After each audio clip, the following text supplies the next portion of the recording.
Let me preach something men should learn in kindergarten.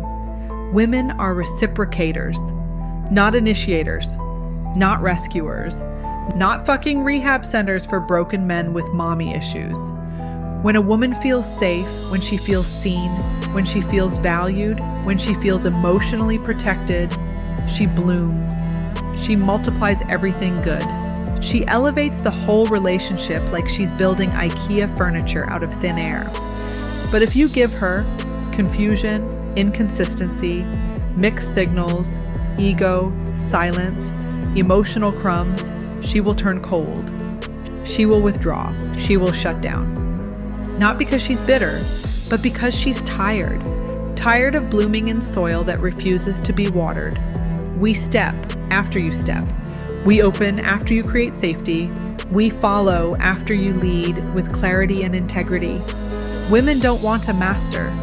We want a man with emotional maturity, consistency, leadership, effort, accountability, and a working phone, please. Give a woman something real to work with, and she'll give you a kingdom. Give her confusion, and she'll give you distance.